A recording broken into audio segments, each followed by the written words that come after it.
We now invite you to join us for part 13 of the rebroadcast of the live conference with Supreme Master Ching Hai, titled Humanity's Leap to the Golden Era, Washington, D.C. Climate Change Conference, on November 8, 2009 in Washington, D.C., USA.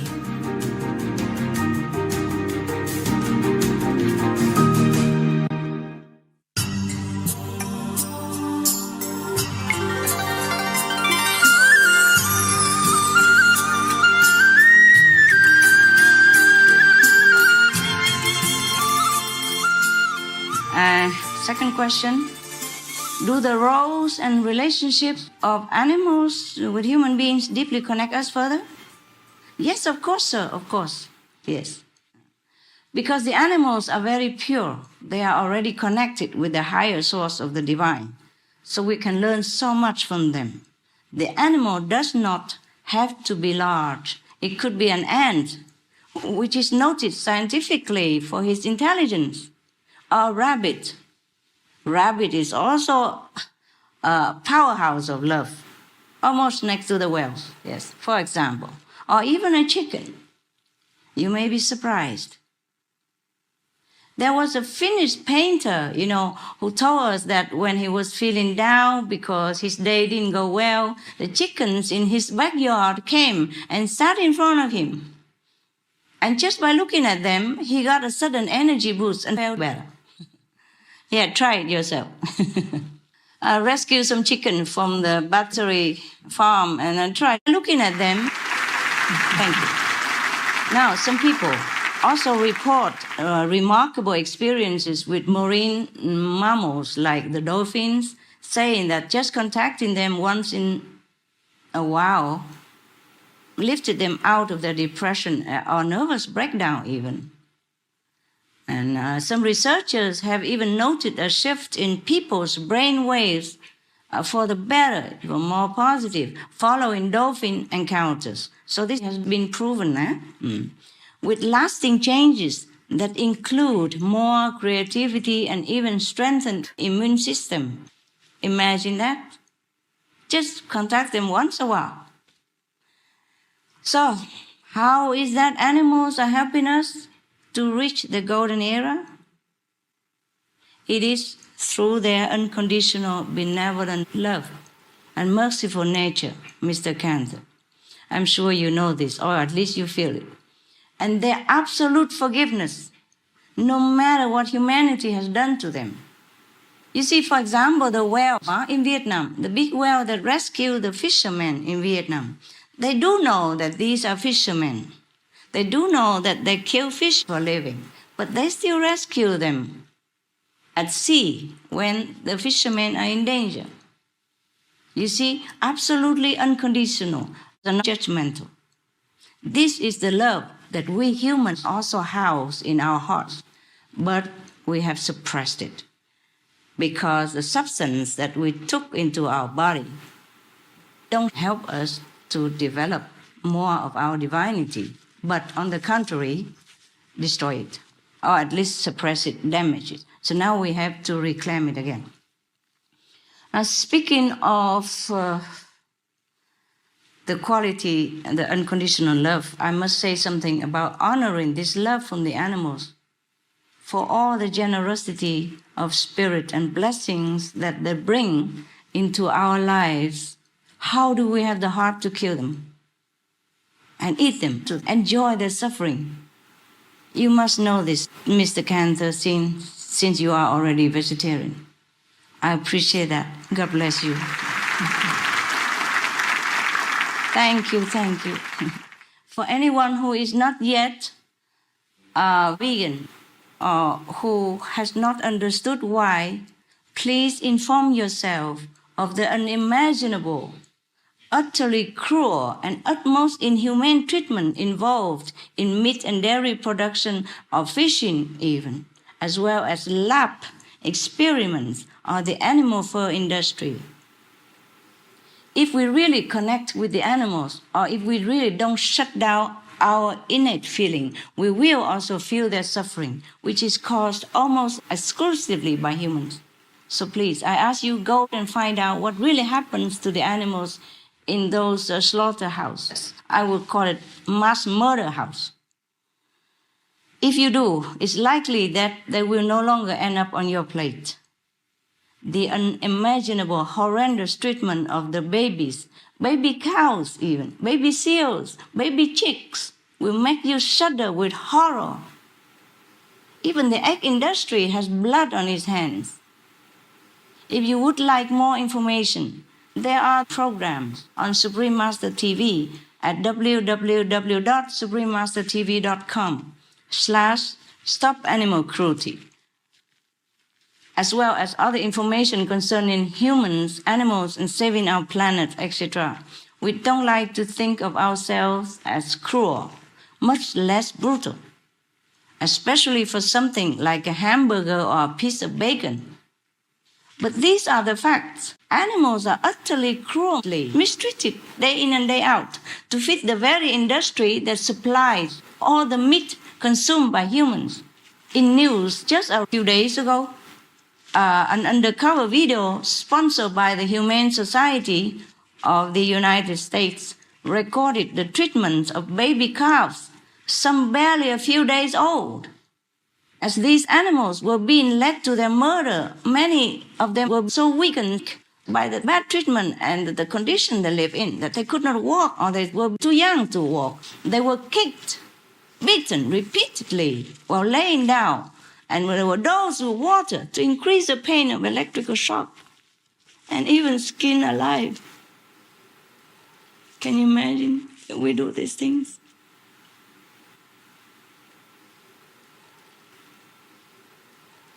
It may surprise you to know that this was a certified organic facility. It's not just ordinary animal farm. So now we know that even the animal products you think are somehow more healthy or eco-friendly, this is not the case at all. Please don't eat meat. It's too cruel.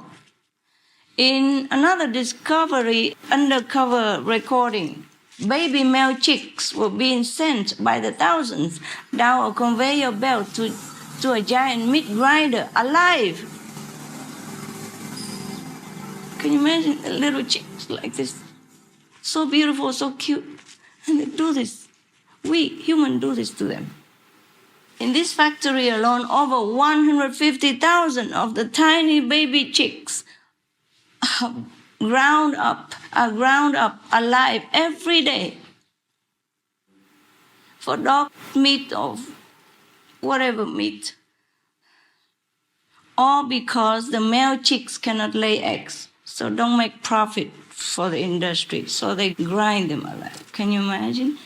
If anyone does not believe in hell, please go and see these places. Then you will know hell exists right here on our planet. These factories also supply the so-called free-range eggs. Some people think that eggs do not require the loss of life, but they do, very much so. And then there are the horrifying conditions of the pigs, which are extremely clean animals, by the way, scientifically proven. But these intelligent, sensitive beings are locked in crates so small they can't even turn around all their miserable life. But the worst is their actual death process. You see, oh God, I have to tell you, but it's heart-wrenching. First, the pigs are stunned, often unsuccessfully, so leaving them still conscious when they are hung by the feet and cut open with a knife. In fact, they are still alive when they are next put into a vat of boiling water with videos that have shown them still twisting in pain. Imagine if it's us. Imagine if it's our loved ones. Imagine if it is human. All this for a piece of meat, dead flesh, that often causes even more diseases to humans. Not like it even helps us in any way. Is it really worth it? Tell me, please. Is it worth it? It's not. It's not. You're right. How can we degrade ourselves into such an inhumane, heartless state of being by supporting these cruel, heart-wrenching practices? I ask myself, how can we justify causing that much suffering to another being when the alternative is so easy, affordable, and at hand and healthy? I hope it is clear that the best and really the only way is to be vegan. This lifts the immense burden of suffering and murdering the innocent from our hearts. It can enhance our connection with animals also. The human caregivers at a New Zealand animal sanctuary say that the naturally vegetarian donkeys, they're vegetarian, yes. And there, they make friends with vegetarian human visitors faster than with the meat eaters, because they feel safer without the smell of meat. So the animals, they do know. My dogs, for example, my dogs. I have even a Rottweiler. You know Rottweiler reputation, right? Yeah, okay. Whenever I took him to our group meditation places, you can see it on video also. I'm not making up story to glorify my dog. His name is Goody. When I adopted him, I say, Goody, your race is a Rottweiler. And I heard that you don't have good reputation as a race of dogs. So I name you Goody, and you're going to be a very good dog so that you can redeem the reputation of a Rottweiler race. It's okay, huh? So I name him Goody, and he's very good ever since. Whenever I bring him to our group meditation, you know our group is all vegan, a meditation and all that, supposed to be good. No killing, no drinking, no gambling, no adultery, no stealing, no lying. Yeah, you know that. So whenever he goes into this group of people, no matter thousands or hundreds, he run around them, licking them all over and asking them to hold his hand or hug him or jump on them, whatever. He does that to numerous of people, whoever. Men, women, children, and old and young alike. Because he feels good, safe there, I reckon. Now, you don't have to be animal communicator to see this, that he feels good within our group. Now, when I took him out, sometimes in a restaurant, which is a non-vegan restaurant, it's difficult to find always in my travels a vegan restaurant, but I go in there to eat vegan. And I sometimes encourage my people to go into a non-vegan restaurant to eat vegan food, to remind them to keep cooking more and more vegan for more people. Because vegan restaurant, they already know. So I go often into a non-vegan restaurant if I have to go out. Then sometimes I bring my dog. Whatever dog I bring. Okay, now we talk about Rottweiler. We talk about that race. Yeah, he's been so good with hundreds or thousands of my association members whenever he's among them. But I brought him out just into a non-vegan restaurant. And the owner of the restaurant, because he knew me, he came and talked to me. He just came and just like 2 meters near me only. He jumped right in the middle between me and the owner of the restaurant. The owner is still alive, eh? If you want, I can ask him. He jumped right in the middle and sat up straight and looked at him and growled at him already. Growling only, huh? I said, no, don't do that. So the Rottweiler was quiet. Then the man thought he could approach me a little further. He just took one more step. And he stood up. The Rottweiler stood up and said, no more. He protects me that much. But among hundreds or thousands of my people, he never does anything to them. He goes licking them all over and, pawing them and hugging them. My God, you have to see it to believe. Well, all my people are still alive. You can ask them. The animals do know. I know that from my dogs, eh? Other dogs are the same, eh? Other dogs are the same. Now, one of the other dogs, called Hamid, he's an Australian Shepherd. He's also very protective. Now, when he goes among our group, all vegans, he also lets them, he's normally very shy. He only knows family members. But when he goes out, he's very shy.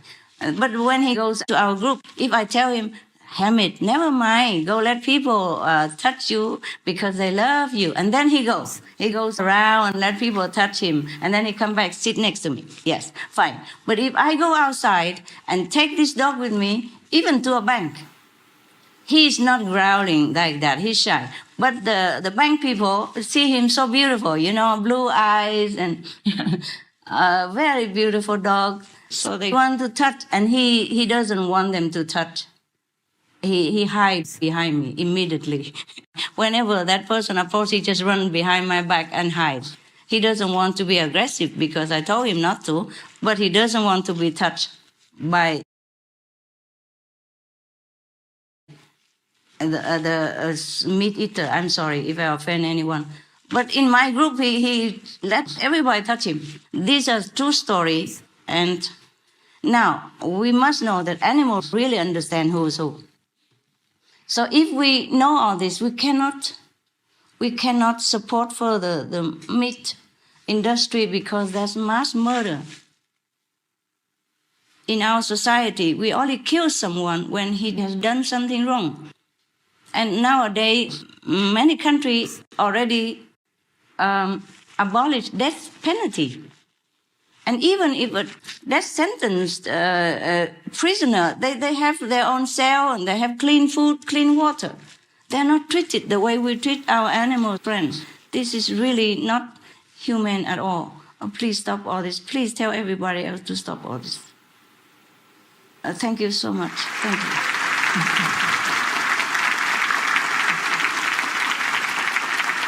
Thank you, Supreme Master Ching Hai, for reminding us how noble our animal friends are and how they contribute to the loving